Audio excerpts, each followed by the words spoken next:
Think about your last or perhaps your current relationship.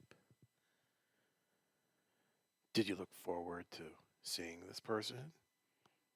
Or do you continue to look forward to seeing this person, spending quality time with them? What is it that you like about them? There may even be qualities that you're not too fond of, but you tolerate, like perhaps they have an action figure collection.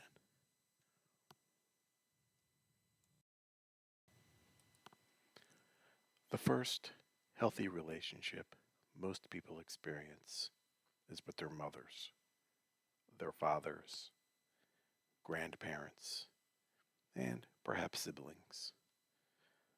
But this situation doesn't have to be true for everyone. Every family is different, but these interactions often lay the foundation for future relationships. We see how our parents interact and assume that's how all families interact. We learn respectful behavior, how to nurture someone in time of sickness or other need. We learn how to trust. We learn what love is. We learn conflict resolution. And we learn boundaries. But not every family is warm and nurturing. Some homes are not so pleasant. This may result in perpetuating suffering in your own relationships in the future.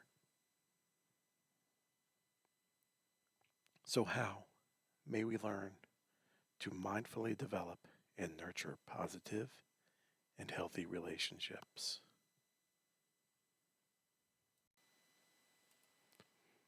Before we talk about how mindfulness may help, maybe we can look at some examples of what makes for an unhealthy relationship.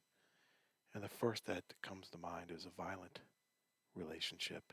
And this violence can be verbal, it can be physical, or it could be sexual, or any of these in any order or combination.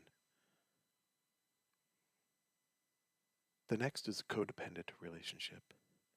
And codependency is a circular relationship in which one person needs the other, who in turn needs to be needed. A relationship that involves addiction, either drugs or alcohol or perhaps gambling. A relationship that involves financial abuse is unhealthy as well. Withholding your money, not allowing you to enjoy the fruits of your labor. Another, emotional abuse. Emotional abuse is very subtle sometimes, but yet very damaging. Although there are more examples, a majority of these will combine one or more of these above listed traits, and they certainly mark a negative and an unhealthy relationship. We often relate relationships to a journey along our own individual path towards spiritual enlightenment, or at the very least, a harmonious and wholesome life. And along this journey, we'd like to have some company. This is normal since people are social beings, and a partner helps us enjoy what we mindfully encounter along the way. A partner helps us during times of illness. A partner is there to help us celebrate joyful occasions. And a partner helps us see the world with a different perspective, which helps us remove preconceived notions.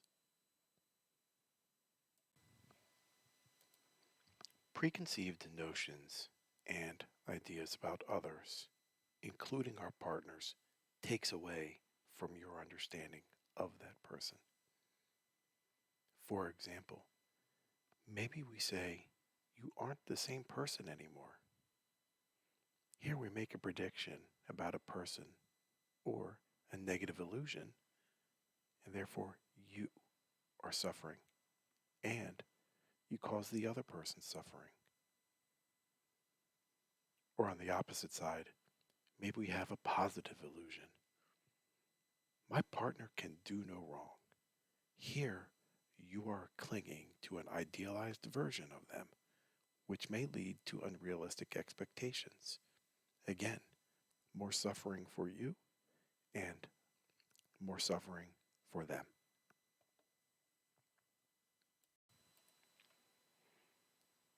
Before we may offer space for a partner along our journey, we need to be sure we are ready and that we are healthy to do so. Meaning that we are, with mindful awareness, opening ourselves to being vulnerable, to be in the here and the now, in the present moment.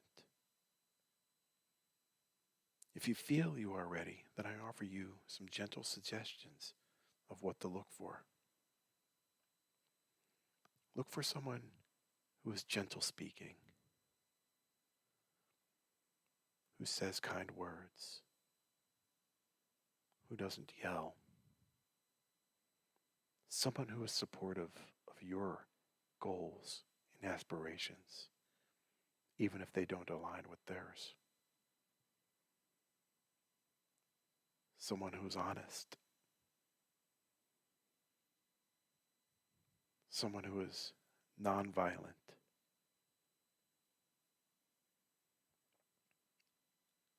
Someone who is not jealous or possessive. Someone who is compassionate towards you, themselves, and others. Someone who is empathetic towards you, towards themselves, and others. And certainly, you both love each other.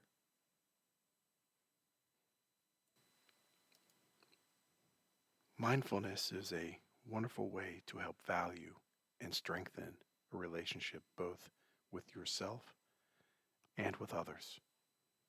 And so, as you continue on your journey, breathe in and say, "As I breathe in, I walk in peace."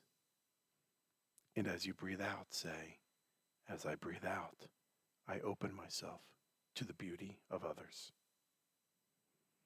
And with that, my friends, I wish you all peace and ease.